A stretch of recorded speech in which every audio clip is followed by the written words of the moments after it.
Hello, Erica here, and I am here to do the much promised review of the 5th season by N.K. Jemisin. I've had a lot of people ask me to review this and just want to know my general thoughts on it. And it was recently nominated for the Nebula Award as well as the BookTube Science Fiction Fantasy Award, so I figured now is just about as good a time as it can get for me to talk about this book. So this book was just published in 2015. It's about 450 pages long. It is the first in a series called The Broken Earth, and the second book will not, unfortunately, be published until August, and I've already pre-ordered it, y'all. So I'm really excited about it. This is a fantasy novel, and it's a very intense fantasy novel, and I loved it to pieces. I read this in like 2 days. It completely blew my mind. So if you're not prepared for me raving about how much I love this book over the next few minutes, you should just get out of here now. The book opens on a scene where a man and a woman are standing on a hill and basically watching the world end. Yes. The world in which this book is set, there is one large Pangea. Wow, I haven't had to say that word out loud since like grade school. Pangea-like continent. And there are people who live in this world called Origines who have the power to kind of harness the energy of the earth, and they can do things like quell earthquakes, they can do things like create volcanic eruptions, and kind of mess with, tectonic plates, tectonic shifts, and things like that. This book is told through multiple perspectives. It has 3 different protagonists. All of them are kick-ass lady characters, and I loved that. That was really refreshing for me in a fantasy book, for it to be so female-driven. Amazing. So, one of the characters is Cyanite, and she's an Origine who lives in the capital city and has kind of attended a school where she's been trained to use her power and is given assignments by the government depending on what the needs of the continent are. The other one is Demaya. She is a young Origine who is just discovered and is being carted away to the school.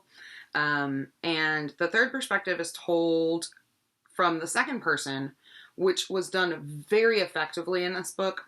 Normally, I do not find second-person narrators very convincing, and I find it a little bit gimmicky, but it was really beautiful and really emotional in this book.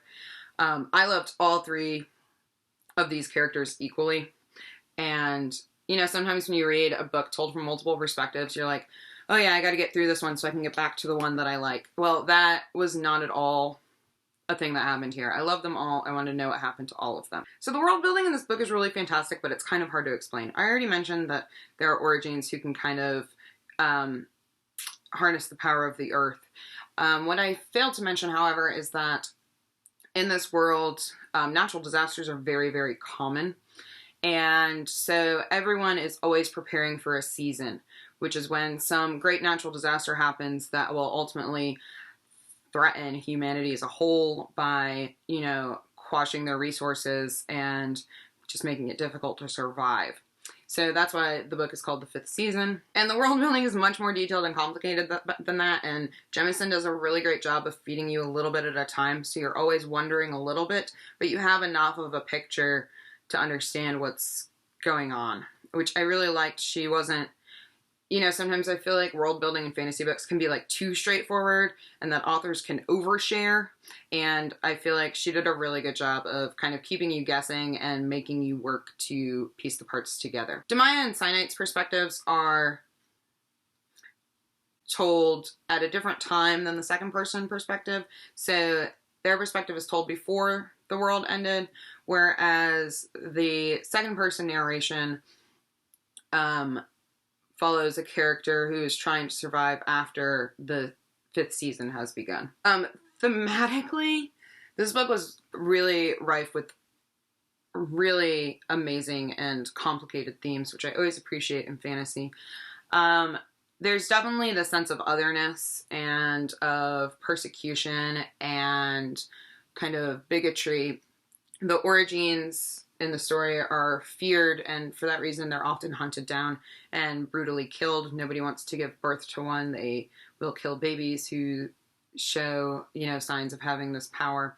They're outcasts in society. So that brought a lot of depth to the story. And I also found there to be a lot of kind of themes about femininity and almost even sexuality at points that really engaged me. So I still can't really put this book into words, and I don't know how much sense this review makes. But y'all, I loved this book so, so much. Like, holding it right now and talking about it makes me want to read it again. I already have like 3 of my in real life friends reading this book right now because I just shoved it into their hands.